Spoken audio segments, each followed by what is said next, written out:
Olá, Carol, Anica, tudo bem? Regina, oi Regina, tudo bom? Oi Raquel, tudo bom Raquel? Raquel, outra Raquel querida, tudo bom? Oi Raquel, boa noite. Grande Joel, amigo de longa data, tudo bom Joel? Elaine, oi Elaine, tudo bem? Grande Joel Salcedo, amigo querido da época da escola. Oi Raquel, tudo bem? Denise, tudo bom? Oi Aimee, tudo bom? Gigi, você entrou também, Gi. Giovana Luquim, tudo bom, Gi? Que legal. Oi Regina, agora é a sessão de ois e saudações. E aí, tudo bem com vocês? Tem gente falando de Brasília, tem gente de Porto Alegre, o pessoal do Rio também está entrando. Oi Rosa, tudo bom Rosa? Rosângela querida, tudo bem? Quem mais está entrando por aí? Deixa eu ver.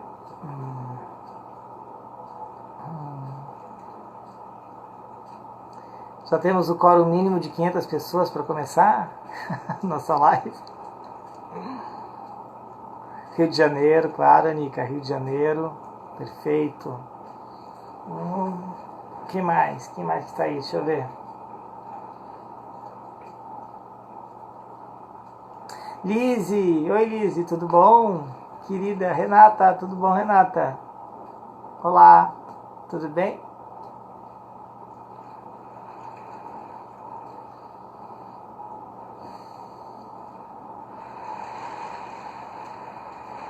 Então, pessoal, começar trocando figurinhas com vocês aqui pra gente iniciar a nossa live Happy Hour no Divã.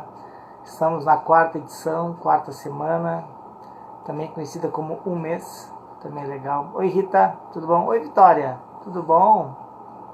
Que bom que vocês estão aí, gurias. Que bom, fico feliz. Boa noite, Rita. Então, pessoal, nós estamos há um mês na nossa live no Happy Hour no Divã. É muito legal poder contar com a colaboração de vocês, contar com as dicas, com as sugestões de pauta, para que a gente possa, enfim, fazer algo que seja de interesse de vocês também, né? que as coisas ficam legais. Tal. Como é que vai funcionar hoje, pessoal? Tem algumas pessoas que talvez estejam chegando aqui pela primeira vez. Eu converso, eu troco uma ideia com vocês durante uma meia hora, e na outra meia hora, que é o tempo que o Instagram nos permite de uma hora, a gente vai fazendo perguntas, a gente vai começando um bate-papo, começando uma discussão. Então, assim que a gente começar a fazer a live já, vocês podem começar, enfim, a fazer as perguntas e tal, para que a gente possa responder na medida do possível. A gente vai respondendo durante essa meia hora que a gente tem de conversa. E hoje, pessoal, a live é algo que é muito desafiador para mim, muito desafiador. Oi Silvia, tudo bem? É algo bem desafiador, porque a gente vai trabalhar questões que são fundamentais para a gente entender como é que essas coisas estão acontecendo hoje, né, com a pandemia. Oi Cíntia, tudo bom? Legal. Ó Tainara, tudo bom Tainara? Grande Fernando Educa Vida, amigo querido, prazer te ter aqui Fernando, obrigado. E a gente vai trabalhar hoje as questões, né, uma dualidade que é da perspectiva individual e da perspectiva coletivista, né? O que a pandemia nos fez, o que a pandemia nos revelou sobre aquilo que cada um de nós aquilo que cada um de nós pode enfim, acrescentar, pode se desenvolver e pode olhar para si e pode melhorar. É basicamente isso que a gente vai trazer aqui. E eu fiz um vídeo para divulgar essa live, e o vídeo tinha um pensamento, que era o pensamento do Bertolt Brecht, e o pensamento dele era o seguinte: disse violento o rio que tudo arrasta, mas não disse violentas as margens que comprimem. Eu quero que a gente fique pensando o que isso aqui tem a ver com o individual, o que esse pensamento tem a ver com o social, como é que essa relação pode acontecer, enfim. Quero trazer para vocês essa discussão para a gente começar a pensar, né? E depois não que a gente tem que responder ou pensar assim, não, mas que a gente possa refletir um pouco mais sobre o que significa esse pensamento do Bertolt Brecht, o que ele tem a ver com o tema que a gente vai discutir. E para a gente falar da pandemia, pessoal, a gente tem que falar, antes de falar da pandemia, como é que estava o cenário mundial, como é que estava a nossa sociedade antes da pandemia, para que daí a gente tenha referências mais sólidas para tentar entender alguns processos que a gente está vivendo a partir de hoje. Então vamos lá. O que eu vou fazer hoje aqui é um recorte sobre algumas questões sociais, algumas questões individuais, e como recortes, pessoal, eles sempre têm, eles nunca vão abarcar toda a complexidade de um fenômeno como esse. Ou seja, eu vou fazer um recorte aqui para que a gente possa entender quais são os parâmetros que eu vou utilizar na minha análise, na conversa que eu vou fazer com vocês. Ok? Vamos lá então. Olha só, primeiro, a gente tem que pensar o mundo como que o mundo estava antes da epidemia, antes da pandemia, perdão. E aí eu vou usar três parâmetros para a gente desenvolver o raciocínio. Um parâmetro é o parâmetro do modelo ambiental que a gente está vivendo. O outro modelo é o modelo econômico, e o outro modelo que vai ser o meu parâmetro é o modelo de capital humano, um modelo de ser humano que a gente vive na nossa sociedade atualmente. Então vamos lá. A primeira questão que a gente tem que pensar é o seguinte: com as eleições mundiais que aconteceram em cada país, houve sempre aquele pêndulo da história, né? Qual é que é o pêndulo da história? É a direita e a esquerda, a direita e a esquerda. E como a gente bem sabe, visto pelo Brasil e pelo próprio Estados Unidos, a direita toma posse, a direita começa a governar tanto o Brasil como os Estados Unidos. E eu falo direita aqui, sendo bem suave, porque também também tem a ultradireita que está enfronhada nesses dois governos, e também tem movimentos de ultradireita também na Europa. Vou pegar só esses dois, que são os parâmetros mais próximos que a gente tem para fazer essa análise. E quando esses dois sistemas de governo eles entram para começar a desenvolver os seus projetos de governo, as ações afirmativas ficam de fora. O que são as ações afirmativas? As ações afirmativas são aquelas políticas, são aqueles projetos, são aquelas ações governamentais que tentam eliminar desigualdades históricas que aconteceram no país. Por exemplo, as cotas para afrodescendentes na universidade. Isso é uma ação afirmativa. E quando a direita ou a outra direita chega no poder, automaticamente essas ações afirmativas elas começam a ficar de lado. Ou seja, a gente começa a ter um aumento da desigualdade social no país. E uma outra questão que fica muito clara para mim, e é um dos parâmetros que eu vou começar agora, que também tem a ver com as ações afirmativas, é o parâmetro do modelo ambiental que a gente está vivendo. Ou seja, pessoal, esse modelo ambiental que a gente está vivendo, ele simplesmente é um modelo predatório. Ou seja, a natureza ela fica exaurida com esse modelo. Só para ter uma ideia do que eu estou falando, a gente pode reconhecer esse modelo na emissão de gases que aumentam o efeito estufa. A gente pode reconhecer esse modelo no desmatamento da Amazônia, que só de um ano para cá já cresceu 80%. A gente pode reconhecer numa série de espécies que estão entrando em extinção, né? As calotas polares começam a descongelar. Enfim, a gente começa a ter uma série de eventos que começam a colapsar esse modelo ambiental que a gente vive atualmente. Um outro modelo que também entra em colapso é o modelo econômico. Ou seja, há um esgarçamento social nessa relação com a economia, em que, para vocês terem uma ideia, saiu uma pesquisa em 2017 da Oxfam, que nos revela que eu falei isso mesmo, pessoal, 6 pessoas no Brasil, e aí Antônio Emílio de Moraes, acho que é Marcelo Safra do Banco Safra, enfim, entre outros, 6 pessoas detêm a mesma quantidade de riqueza que 100 milhões dos mais pobres brasileiros. Então, há dentro desse modelo econômico um esgarçamento social em que chega a uma determinada altura dessa relação, que a pessoa, não importa mais se ela tem $1 bilhão, se ela tem 30 bilhões, não interessa mais o valor. O valor agora é só uma cifra, o valor é só um número. Porque essa pessoa não vai mais precisar trabalhar, não vai mais precisar juntar, não vai mais precisar, enfim. E esses dois polos sociais, que 6 pessoas detêm, que 100 milhões de mais pobres detêm, esse abismo social gera uma desigualdade econômica muito significativa. E isso faz, obviamente, com que se gere vários tipos de violência, não só a violência física, enfim. Uma violência que é muito significativa e que a gente vê todo dia, por exemplo, nos semáforos, são crianças pedindo. Isso também é um tipo de violência, só que muitas vezes passa por nós sem que a gente dê a devida atenção. O outro modelo que eu também vou questionar, que ele era vigente antes da pandemia, é o modelo humano. E aí, pessoal, é muito interessante da gente começar a entender o que esse modelo, por que eu vou falar desse modelo humano, né? Eu vou fazer um recorte aqui para falar especificamente um pouquinho mais da minha área, né? Que é da saúde mental. Para vocês terem uma ideia, uma das empresas que mais cresce, que mais tem resultados positivos, são as empresas farmacêuticas, especificamente do ramo da psiquiatria. O que eu quero dizer com isso, pessoal? Eu quero dizer que hoje em dia a gente tem remédio para ansiedade, para angústia, para o pânico, para ereção, ou seja, nós temos estímulos, nós temos medicações que nos estimulam em várias áreas, né, da nossa atividade diária. Tem em várias áreas que elas podem atuar, e essas medicações aqui, elas são muito bem-vindas. Aliás, as medicações, elas têm um papel fundamental.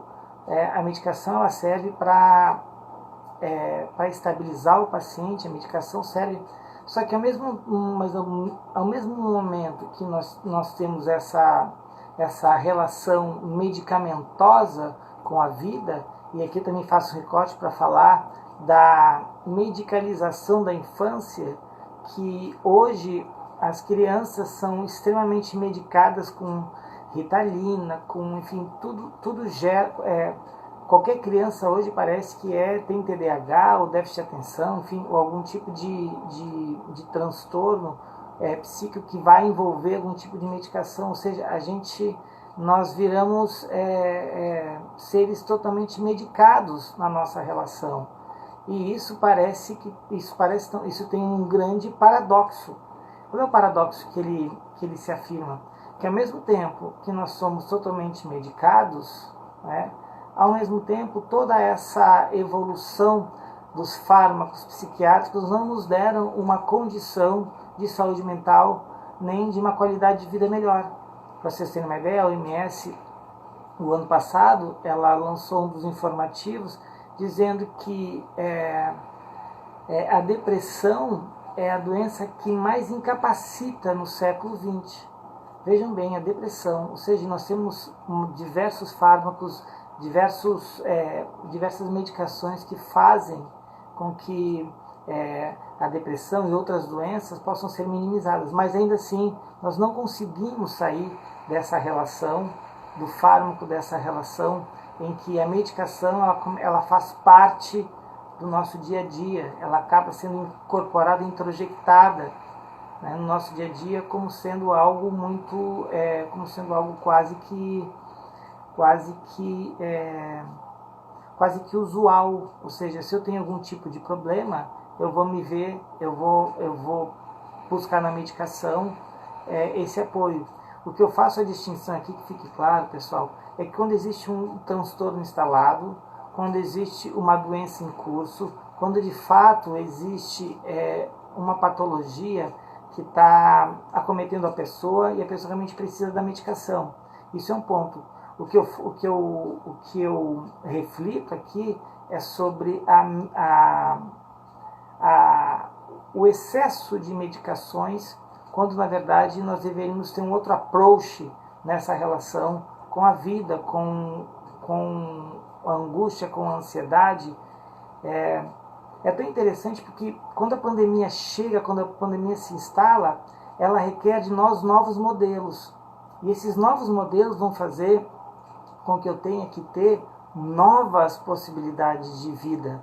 E quando a pandemia se instala, da forma como ela se instala, que ela diz assim, o único jeito de não ter contágio é ficando em casa. Como assim eu vou ficar em casa? Como assim? Eu tenho tantas coisas para fazer, eu tenho meu trabalho, eu tenho minha vida, eu tenho que levar meus filhos. Não, mas agora não pode mais. Ou seja, a pandemia veio fazer com que cada um de nós tivesse que parar. E aí, pessoal, pegando um pouquinho da nossa live da semana passada, falar um pouquinho sobre a ansiedade, sobre a angústia. A ansiedade, ela é o lugar que eu não estou, né? Deixa eu explicar melhor isso para vocês.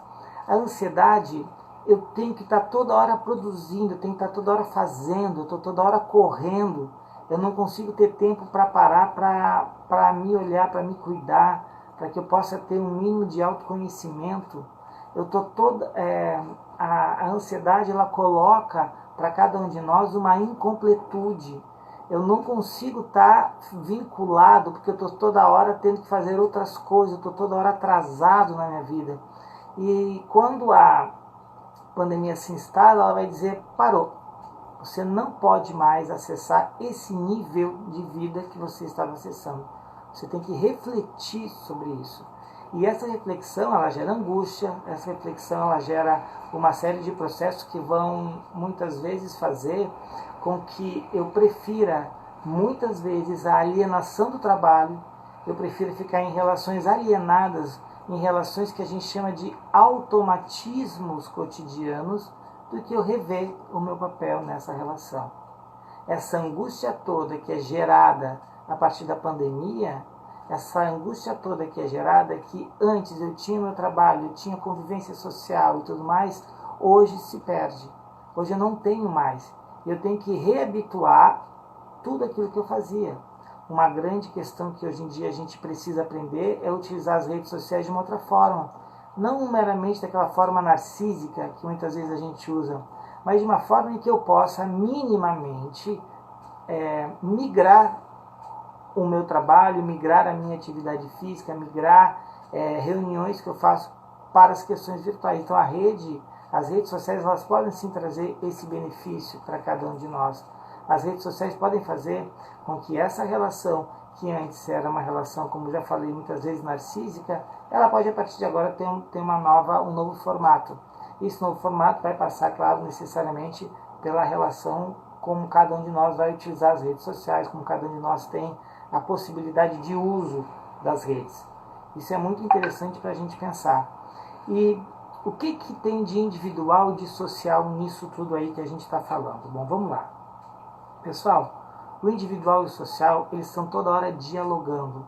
O individual e o coletivo, eles estão toda hora abrindo espaços relacionais, tanto nas questões individuais, que são particulares, como nas questões sociais, que são coletivas. O que a pandemia veio nos mostrar? A pandemia veio nos mostrar o seguinte, eu vi uma cena muito inusitada, logo no início da pandemia, eu fui no supermercado e tinha uma senhora de uns 60 anos, 65 anos, que ela estava com o carrinho dela cheio de álcool em gel. Naquela época os supermercados ainda permitiam, né, logo no início da pandemia, que as pessoas comprassem álcool em gel em quantidades. Hoje não, hoje tu não pode levar, acho que 2 frasquinhos, o máximo que tu pode levar para casa e tudo mais, beleza. Quando eu olhei para aquela cena, eu fiquei olhando, meu Deus, olha só. Eu acho que aquela senhora ali, eu não sei se ela não tem informação, ou se ela não está muito bem situada no que é a pandemia, porque olha só, ela estava pensando nela naquele momento. Essa foi a minha inferência, né? Ela estava pensando nela naquele momento, ela estava pensando, bom, eu tenho que me proteger. Então, quanto mais álcool em gel eu tiver, mais eu vou estar protegida. Só que essa senhora que comprou um carrinho inteiro de álcool em gel, ela não percebeu o seguinte, que ela não está sozinha no mundo. E não adianta só eu comprar álcool em gel, só para mim, que vai faltar para o meu vizinho, que também foi no supermercado e não achou porque ela comprou todos, e o meu vizinho pode subir no elevador, estar contaminado e me contaminar, porque eu também vou apertar a teclinha lá do elevador, eu vou apertar a maçaneta para entrar no meu condomínio, eu vou ter algum tipo de contato. Então a pandemia veio para mostrar para cada um de nós que não tem como a gente pensar isoladamente. A gente começar a pensar enquanto social, enquanto vida, enquanto organismo, enquanto sistema. Se eu não fizer essa reflexão enquanto sistema, se eu continuar ensimesmado no meu pensamento e achando que eu sozinho consigo me proteger, eu não vou conseguir de fato uma proteção. Não vou conseguir de fato fazer com que a minha família esteja protegida. Não, porque essa relação é bem maior do que isso. E aí eu fico pensando muito, pessoal, eu estava lendo essa semana um livro que se chama Paideia. O livro da Paideia é o livro que fala sobre a formação do homem grego, né? E para Sócrates, Platão e Aristóteles, especialmente Aristóteles, Aristóteles trazia, ainda que ele não falasse com essas palavras, ele falava uma questão da subjetividade, ou seja, cada um de nós tem um lugar no mundo, cada um de nós tem uma finalidade no mundo. Eu sou diferente de vocês, o meu corpo é diferente de vocês, nós somos universos diferentes, logo nós temos finalidades diferentes no mundo, no universo. E quando eu encontro a minha finalidade no mundo, eu faço com que esse encaixe no universo gire e eu consigo ajudar o universo a girar, porque eu estou fazendo aquilo que a minha finalidade diz para eu fazer. Pois bem, isso foi na Grécia Antiga. Quando é que teve uma grande reviravolta nesse pensamento? Quando Jesus Cristo aparece na Terra, ele diz, olha só, todos nós somos iguais perante a Deus. Quando Jesus faz isso, ele simplesmente faz o quê? Ele simplesmente nivela, equaliza e diz que todos nós somos iguais. Não adianta só eu pensar em mim e não pensar no outro. Não adianta nada eu achar que eu sou melhor do que você e você é melhor do que eu, porque eu tenho algumas características diferentes das suas. Não. Quando Jesus vem à Terra e ele traz esse ensinamento, ele simplesmente veda toda e qualquer possibilidade que eu me ache melhor do que alguém e alguém vai se achar melhor que eu. Vejam que interessante isso, pessoal. A pandemia ela vem resgatar alguns exemplos, alguns sistemas de solidariedade. Ou seja, hoje em dia, ainda que eu tenha visto essa mulher carregada com álcool em gel, eu também vi e também participo de ações solidárias, tanto na internet como eu enquanto psicólogo, enquanto cidadão. Por que isso é importante, pessoal? Porque a pandemia ela veio revelar uma série de questões, uma série de aspectos, uma série de características de cada uma das relações que a gente não prestava atenção. Por exemplo, no campo econômico, a desigualdade simplesmente fez assim, ó, bum! Ah, mas a desigualdade então apareceu por causa da pandemia? Não, a desigualdade já estava mascarada há muito tempo. Ou é só a gente olhar para a Paulista, é só a gente olhar quando a gente sai na rua, para a gente enxergar mendigos, a gente enxergar pessoas necessitadas. Então a pandemia ela veio revelar esse traço da nossa sociedade. Assim como a pandemia veio revelar o quê? O que cada um de nós, em alguma medida, encobria nas suas relações. O que quer dizer com isso? Que a gente coloca muitas vezes a culpa ou a responsabilidade ou a justificativa de tudo que está acontecendo na pandemia. Pessoal, posso dar exemplo para vocês aqui de países como a Nova Zelândia que fizeram lockdown, zeraram e conseguiram sair dessa pandemia quase ilesos, frente, é claro, a outros países com a mesma quantidade de população e tudo mais. Por que isso? Por que eu estou trazendo isso para a gente discutir aqui agora? Porque eu não posso colocar a culpa na pandemia de tudo que está acontecendo. Eu não posso. Porque seria quase quase o mesmo pensamento de dizer assim, olha só, o Facebook é promotor de todas as traições que que acontecem hoje na nossa sociedade. Seria da mesma forma como eu disse assim, o Facebook. Antes do Facebook, as pessoas não traíam, não. Antes do Facebook, nossa, a gente vivia uma maravilha, estava tudo certo. Ou seja, quando eu coloco alguma coisa para tentar encobrir o que de fato está por trás dessas relações, o meu pensamento ele fica míope, ele fica raso. Eu não consigo acessar as outras facetas do problema que de fato estão envolvidas nessa relação. Por que países conseguiram sair com mais facilidade e outros não da pandemia? Por que isso? É claro, pessoal, que tem uma questão econômica, tem uma questão cultural, tem uma questão que ela é complexa dessa análise. Eu jamais vou tentar aqui explicar todo esse fenômeno, que enfim, que é de uma natureza que a gente precisa se debruçar muito sobre ele, produzir conhecimento, escrever teses, fazer pesquisas para que a gente possa ter uma noção melhor.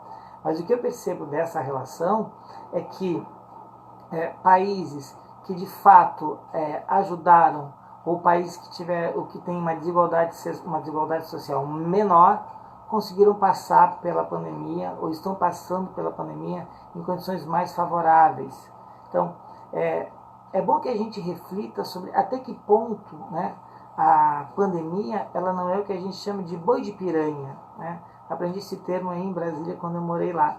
O que é o boi de piranha? Boi de piranha é aquele que tem que ser sacrificado para que toda a manada passe pelo rio cheio de piranhas. Né? O bode expiatório, a ovelha negra. Então, assim, é muito interessante que a gente pare para pensar até que ponto a pandemia não é uma grande cortina de fumaça que está envolvendo os nossos relacionamentos, as nossas dificuldades. Quando eu falo nossas dificuldades, os nossos relacionamentos, eu falo do relacionamento na esfera governamental, eu falo na esfera pessoal, eu falo na esfera social. Ou seja, até que ponto a pandemia ela não veio justamente mostrar tudo aquilo que nós não queríamos ver enquanto sociedade. Será que essa pandemia ela só não amplificou os problemas que nós já temos? Pessoal, é interessantíssimo a clínica, né, o consultório, porque ele me dá uma base muito refinada para trabalhar, para entender como é que são as dinâmicas sociais e tudo mais. Olha só, tem uma pessoa que eu atendo que ela está extremamente feliz porque ela está trabalhando em casa. E tem outra pessoa que eu atendo que ela está extremamente desenchavida, ela está extremamente incomodada porque ela está trabalhando em casa. Por que isso? Porque uma dessas pessoas que eu atendo, ela está próxima dos filhos, ela trouxe a mãe para morar com ela está assim, nossa, ela está tendo um convívio social e familiar que é surreal. Ela está muito feliz por ter essa companhia. A outra também teve que conviver com os filhos, teve que chamar também a sogra para ficar com ela agora na pandemia. Nossa, isso para ela é quase a morte. Por quê? Porque essa relação com a sogra, essa relação com o social, essa relação com os filhos, estava encoberta pelo trabalho. Então, até que ponto a gente não está fazendo com que essa pandemia não seja um escape? Ou até que ponto essa pandemia não veio dizer para cada um de nós, e aí, vamos lá, vamos começar a olhar para si, vamos começar a buscar se conhecer mais, a necessidade de autoconhecimento, como a Valquíria coloca aqui. Então, assim, é tão legal quando a gente pode fazer uma análise para além daquilo que eu consigo ver. Eu sou psicólogo, pessoal. Eu sempre presto atenção muito naquilo que as pessoas falam, mas eu presto atenção ainda mais nos não ditos. Porque é justamente nos não ditos que residem o inconsciente, afetos, emoções, fantasia, imaginação, todo o caldo que eu preciso para trabalhar na psicoterapia.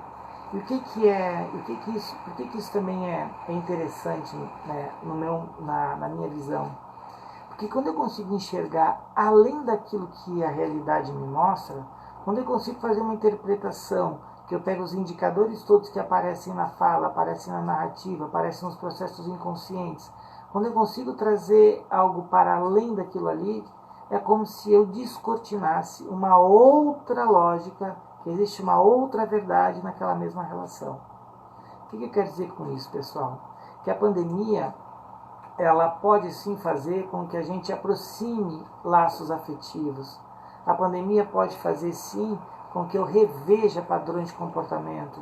A pandemia pode fazer sim com que eu olhe para mim, eu olhe para minha família, eu olhe para as pessoas que estão ao meu lado, eu olhe para o meu trabalho e veja, caramba, olha só, como o meu trabalho me aliena. Ou eu posso chegar e dizer, puxa, olha só, graças a Deus que eu tenho trabalho, ainda bem que eu tenho trabalho. Olha como esse trabalho me dá uma condição para eu criar meus filhos, para eu ter uma vida, para eu fazer. Olha como essa pandemia pode também estimular cada um de nós a sermos pessoas melhores. E a gente nunca pode esquecer que o lugar de fala, né? Eu estou falando da onde? Eu estou falando de uma pessoa que consegue fazer 3 alimentações diárias, que tem acesso a uma rede de computadores, tem acesso ao entretenimento. E eu fico pensando naquelas pessoas que não têm esses acessos. Eu fico pensando naquelas pessoas que, em alguma medida, têm que lutar por um prato de comida. Eu fico pensando naquelas pessoas que são moradores de rua. O último censo do IBGE de São Paulo agora, a população de rua de São Paulo é de 25 mil pessoas. Como é que essas pessoas estão? O que a gente pode fazer para se engajar ou ter algum tipo de envolvimento, algum tipo de projeto que a gente possa se envolver para que, enfim, possamos atenuar um pouco a dificuldade dessas pessoas? Então, a pandemia, ela pode despertar na gente aquilo que a gente tem de melhor, e a pandemia pode despertar na gente aquilo que a gente tem de pior. E aí, pessoal, é a escolha de cada um. Aí é como que eu vou acessar, como que eu vou elaborar subjetivamente essa realidade. A mesma realidade que faz com que eu fique vibrante porque eu estou trabalhando em casa e minha mãe está perto de mim, é a mesma realidade de uma outra pessoa que diz, caramba, que saco, agora eu vou ter que dar atenção para meus filhos, não vou poder tocar minha carreira. Então, é bom que a gente pare para pensar que os 2 exemplos que eu dei aqui, eles têm prós e contras. Ou seja, não cabe a mim julgar se a pessoa está fazendo algo que nossa, vai deixar a mãe dela, nossa, não gosta da sogra, não sei, pessoal. A gente que é psicólogo, a gente não tem o hábito de julgar, a gente tem o hábito de entender como é que aquelas relações se traduziram na vida da pessoa. E é muito legal que a gente possa também fazer uma análise de como é que eu estou me relacionando nessa pandemia. O que eu tenho feito de fato, que eu tenho feito de fato, para melhorar a minha qualidade de vida e a qualidade de vida das pessoas que estão ao meu redor. Eu tenho algum tipo de engajamento em algum projeto social? O meu trabalho, eu consigo fazer com amor e dedicação? Enfim, pessoal, são questões que eu estou trazendo aqui para a gente trocar figurinhas, para a gente discutir. E eu já falei demais, já falei 33 minutos. Tá bom. Quero saber de vocês agora dúvidas, perguntas, questionamentos. Sou todo ouvido, tomar uma aguinha aqui.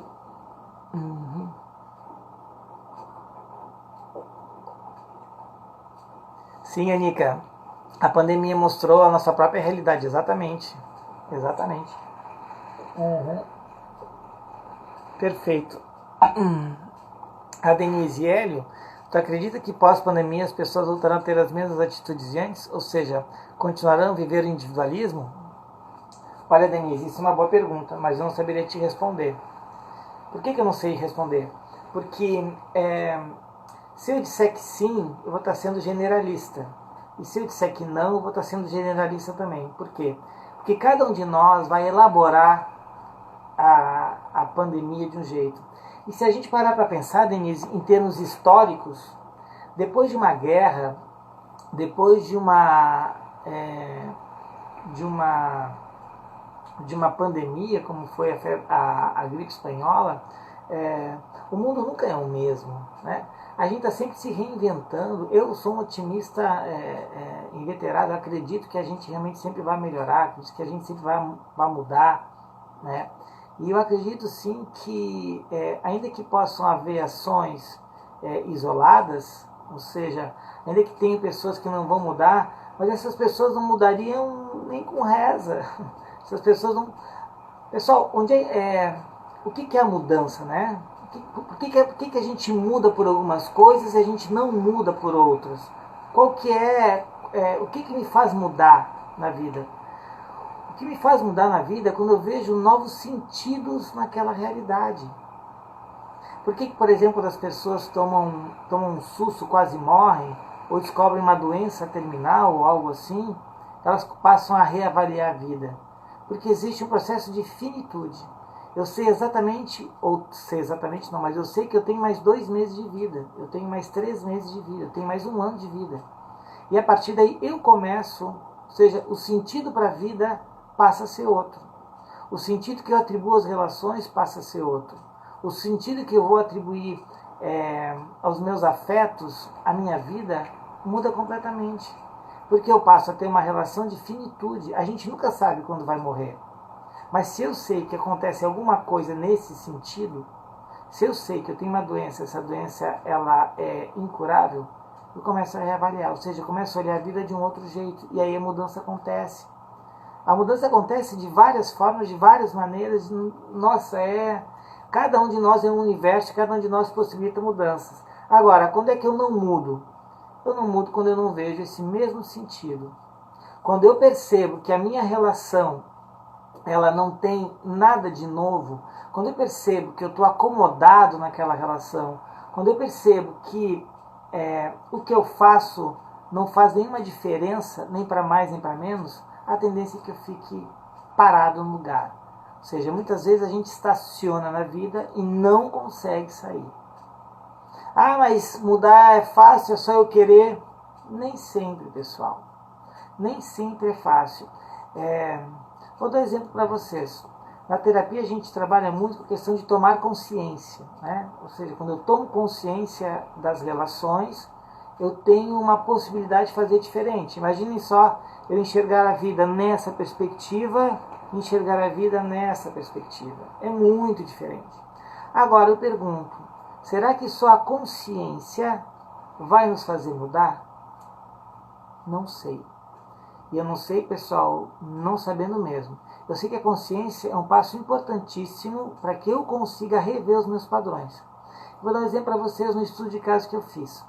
Eu fiz um estudo de caso em Brasília com a Mary Jane. Como vocês sabem, né, os nomes aqui são todos fictícios para não expor a identidade das pessoas. E eu, como psicólogo, eu tenho que fazer isso. Então, Mary Jane era médica pneumologista. Pessoal, ela sabia tudo de pulmão. Doenças infecto contato. Nossa, era top. Sabia tudo. Pergunta para vocês. Mary Jane fumava? Podem responder aí, eu estou observando. Médica, Mary Jane. Médica pneumologista. Pergunta se ela fumava. O que vocês acham? Sim, isso mesmo, Vitória. Pessoal, ela fumava 2 carteiras de cigarro por dia. Não, ele, como assim? Tu tá de brincadeira? Não tô não. Ela fumava, pessoal, 2 carteiras de cigarro por dia. Vamos entender que não é só tomar consciência das coisas. Primeiro, o conceito de consciência. A gente geralmente atrela o conceito de consciência ao saber. Eu sei, logo eu tenho consciência. Nem sempre. Nem sempre isso funciona. Querem ver? Mary Jane era médica, pneumologista, uma sumidade, era convidada para congresso, enfim, desenvolver pesquisas, enfim, uma cientista de mão cheia, uma médica humana. Só que ela tinha uma questão que era muito sensível a isso, e era justamente aí que residia a dificuldade dela em mudar. Ela era humana, carinhosa com os pacientes, com a equipe, mas a relação homem-mulher, ela era extremamente metódica. Os relacionamentos dela, quando duravam muito, duravam 3 meses. E olha, 3 meses assim, ela dando plantão todo final de semana. As relações que ela tinha com os homens era uma relação de muita força, de muito poder, toda hora disputando para saber quem era melhor, quem sabia mais. Geralmente namorava só colegas de trabalho e tal. Mas o que isso tem a ver com cigarro, Hélio? Calma, eu vou chegar lá. O que isso tem a ver com o cigarro? É muito interessante, sabe por quê? Porque o cigarro era o parceiro incondicional dela. O cigarro ela fumava quando queria, ela apagava quando queria, o cigarro dava algum tipo de prazer a ela. Parem para pensar. Será que se eu fizesse alguma técnica de dessensibilização com ela, será que adiantaria, resolveria a questão afetiva dela? Provavelmente não, pessoal. Porque o cigarro era o grande companheiro dela, o cigarro era o grande namorado dela. Ela acendia o cigarro quando ela queria, o cigarro estava na mão dela quando ela quisesse. Então olha como ter consciência dos males, dos malefícios do cigarro, não inibiam a emocionalidade gerada a partir da relação afetiva que ela tinha. Ou seja, ela tinha consciência que o cigarro fazia muito mal, mas ainda assim ela continuava fumando. Então é bom que a gente pare para pensar que a mudança ela não ocorre apenas com a consciência, ela ocorre sim por uma série de outras questões, que é o que a gente chama de uma grande configuração subjetiva da personalidade, em que vários afetos começam a fazer uma grande teia, uma grande rede, que eu começo a ver novos sentidos na minha vida. Ela não via um sentido em sair da posição de médica, de doutora, da sabichona, da dona da verdade que ela assumia nos relacionamentos afetivos. Para ela não tinha sentido, não fazia sentido para ela. Cigarro fazia sentido para ela. Então, vamos parar para pensar até que ponto essa questão da consciência ela é a razão absoluta da mudança. Não. Quando eu tomo consciência de alguma coisa, eu passo a perceber nuances da realidade, prismas do meu relacionamento que eu não via antes. Mas isso, pessoal, não quer dizer tomei consciência, mudei. Não. Nós não somos uma chavinha, um eletrodoméstico que liga, desliga, agora vai para cima. Não, não somos. E é bom que a gente comece a parar para pensar até que ponto eu consigo mudar só pela consciência. Reitero, a consciência é algo fundamental. Agora, isso não é uma condição única e exclusiva para a mudança. Ela parou de fumar, parou, Fabiano, parou de fumar. Fez um tempinho de terapia. Mas por que ela parou de fumar? Por quê? Porque ela percebeu que ela estava fazendo um mecanismo compensatório com o cigarro. Ela começou a perceber que o cigarro era um grande amigo dela e que ela tinha um grande medo de se relacionar, ela tinha um grande medo de falhar, ela tinha um grande medo de descolar do papel da médica que ela era e começar a ver que ela tinha um papel a ser construído, um papel de mulher, um papel de um feminino diferente daquele feminino que ela construiu como médica. Então, foi um processo muito interessante que ela foi vivendo e que a partir dela começou a descolar dessa relação. Perguntas? Quem tem perguntas? Preciso de terapia para emagrecer. Aline? É verdade, Aline, a gente precisa mesmo. Muitas vezes sozinho a gente não dá conta, Aline.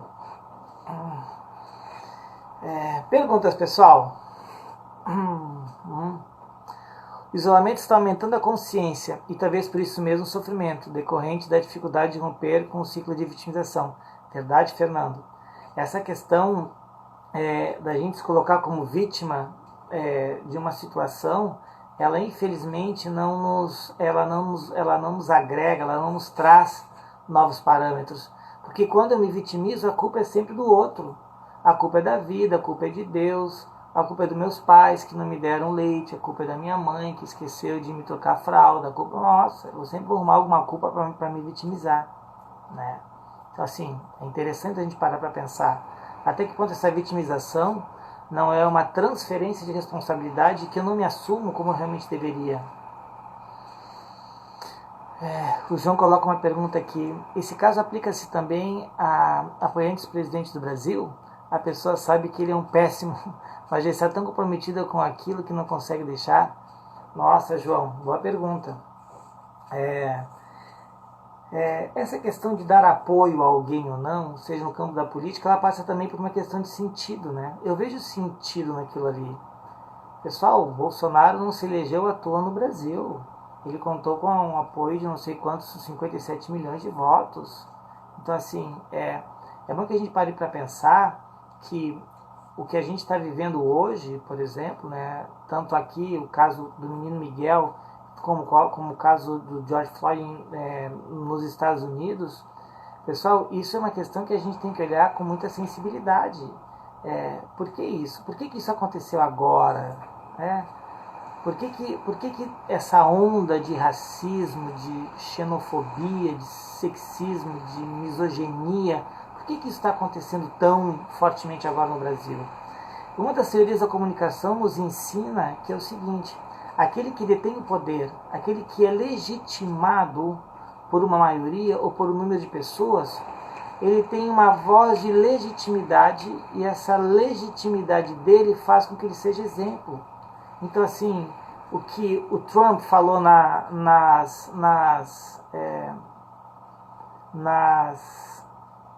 eleições, o que ele ia fazer, os projetos dele, assim como o Bolsonaro, pessoal, isso é uma bomba relógio, se em algum momento isso podia estourar. Por quê?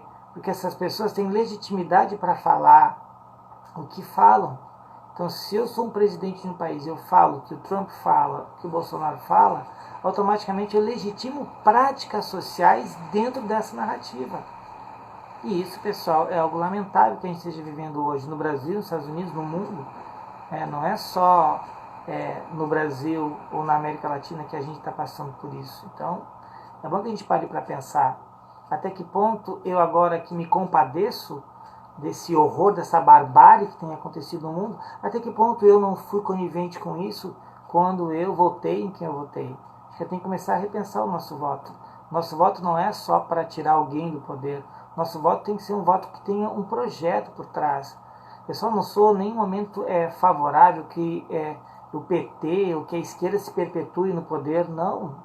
Eu acho que a troca é saudável, acho que a troca isso faz parte do jogo democrático. Agora a gente tem que olhar para ver se o candidato que eu votei ele tinha projeto. Tinha um projeto para a educação, tinha um projeto para a saúde, tinha um projeto para a economia. Vamos discutir projetos, não vamos discutir pessoas, vamos discutir projetos. Se apresenta um projeto, se o projeto for viável, nossa, tem meu voto. Ok? O que mais, pessoal? Perguntas? Tem pergunta mesmo? Perguntas, pessoal? Voltamos às questões que confrontam o individualismo e a coletividade. Sim, exatamente, Elaine. Exatamente. Ainda que meu voto seja individual, ele vai ter uma expressão social que vai abarcar toda uma coletividade. É verdade. A gente pensa que o nosso voto talvez não faça diferença ou coisa assim, não é?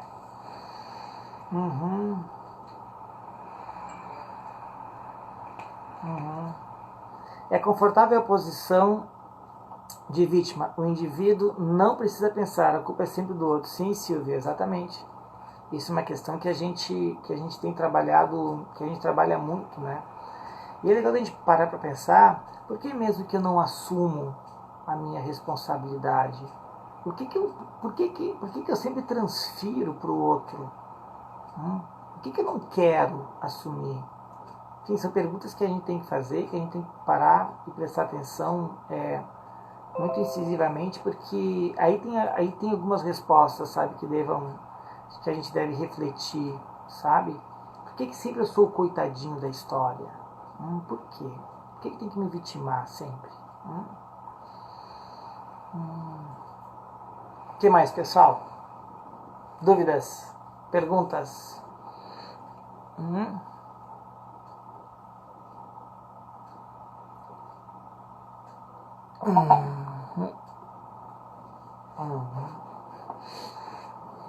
Temos mais uns minutinhos ainda.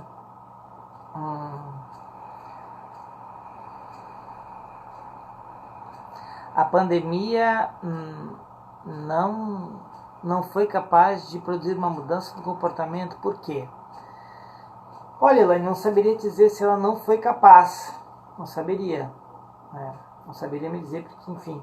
Mas eu percebo que a pandemia, ela está gerando algumas mudanças. Eu conheço pessoas, por exemplo, que antes nem sequer tinham noção do que era um trabalho social e hoje estão super engajadas. Então, assim, de novo, não é a pandemia pela pandemia que vai gerar esse tipo de mudança. É preciso que as pessoas tenham uma noção melhor do seu lugar no mundo, né?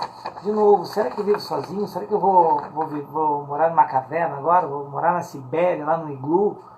Aí quem sabe eu posso viver sozinho. Agora, fora disso, eu não tenho como.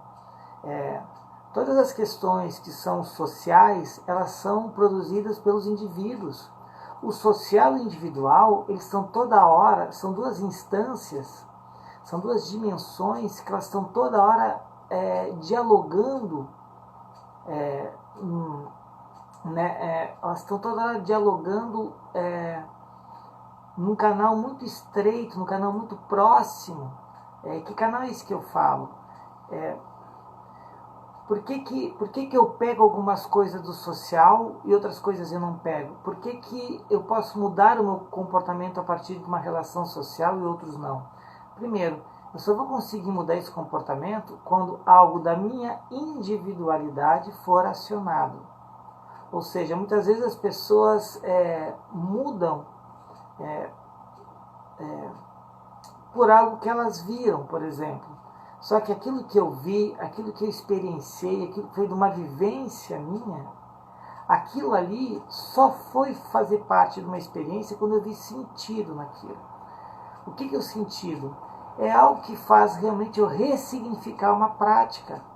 Então, a pandemia, ela pode gerar em mim uma angústia muito grande a ponto de eu mudar. Não quero mais isso aqui. Eu vou fazer algo diferente. Eu vou buscar algo que vai me dar um novo sentido para a minha vida. E a partir daí, há a mudança. Ou seja, o social e o individual, eles estão a todo momento conectados um com o outro. Só que, claro, eles são de naturezas diferentes. Eles são instâncias diferentes, mas eles dialogam o tempo inteiro. Eles estão o tempo inteiro trazendo questões para que a gente possa dar novos significados. E é claro, a posição, a escolha, o bater o martelo numa mudança é sempre um posicionamento de foro íntimo, é sempre uma relação singular. Ou seja, eu não tenho como acreditar que o meio vai fazer com que eu mude. Não.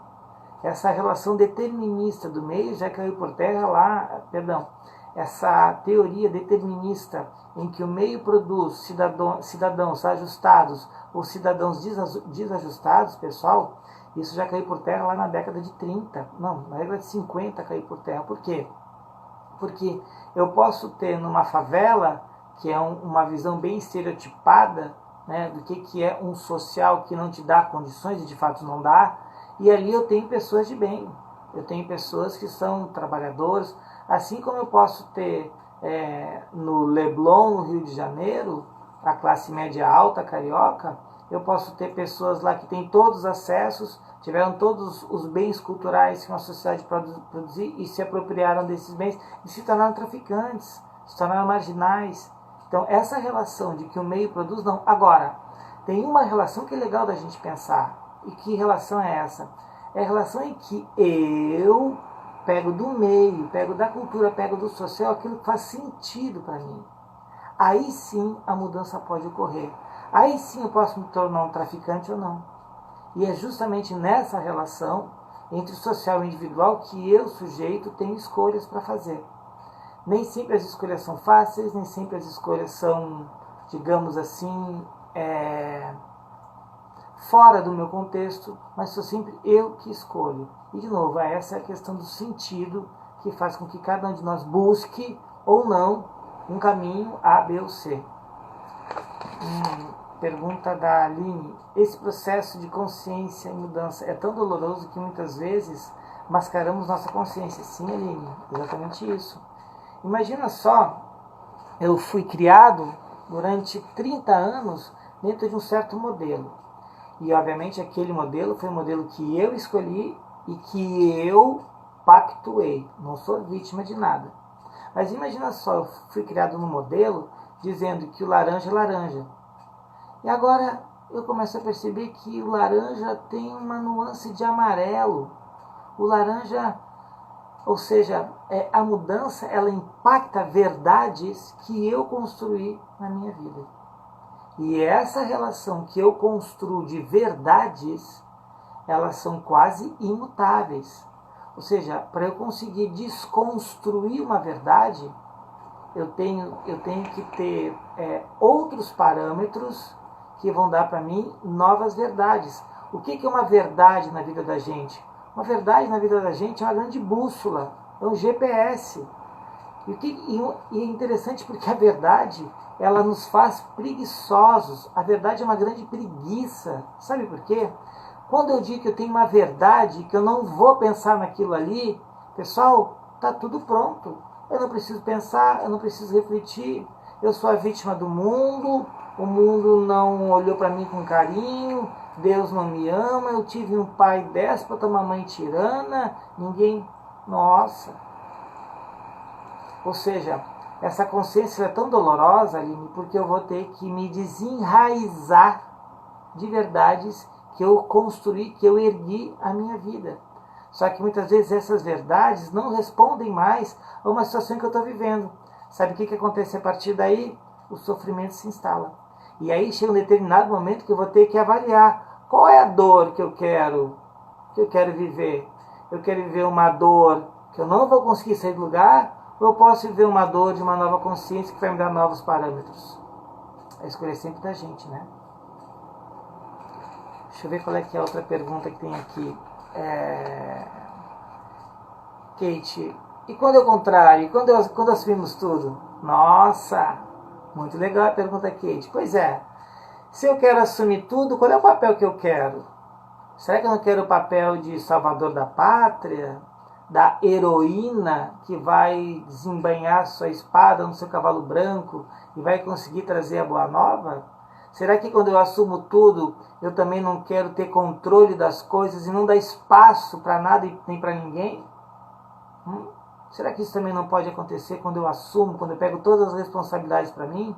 Quando eu centralizo tudo na minha mão e pronto, a partir de agora é tudo comigo, eu é que sei. Será que também não está aí uma certa prepotência em a gente pegar tudo para a gente e não deixar com que as pessoas cresçam? Pessoal, é mal barato, né? Criação de filho é mal barato, né? Por que eu digo isso? Porque a gente acredita piamente que eu ser um bom pai, eu ser uma boa mãe, quer dizer que eu tenho que fazer tudo aquilo que meu filho pede, senão eu sou uma mãe desnaturada.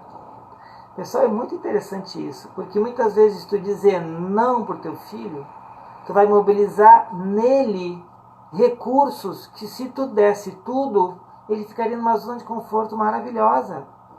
Dizer não, muitas vezes, é tão educativo ou mais educativo que se eu fizesse as coisas para os meus filhos. O que eu quero dizer com isso? Que se em alguma medida eu receber não dos meus pais, se eu disser não para o meu filho, se eu disser não, automaticamente a pessoa que recebe o não, ela vai ter que procurar no seu repertório de comportamentos, de atitudes, no seu repertório psíquico, outras formas de resolver aquele problema. Agora, se eu dou tudo pronto, nossa, aí é fácil, né? Nossa, peço alguma coisa, eu ganho, peço alguma coisa, eu ganho. E a frustração? E aí quando vem a pandemia, diz assim, não, agora você não vai sair de casa. Nossa, como é que eu fico? Eu fico que nem gato, um dia de chuva no gato, fica todo...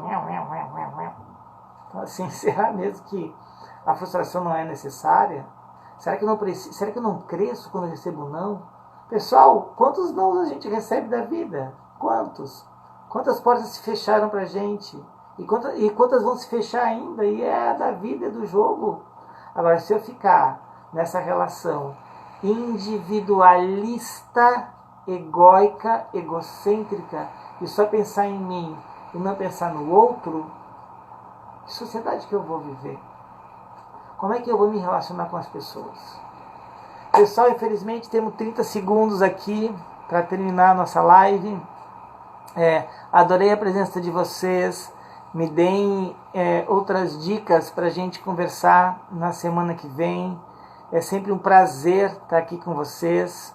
Mandem perguntas para mim. Se vocês quiserem botar pergunta lá direto no meu direct do Insta, por favor, façam isso. Muito legal.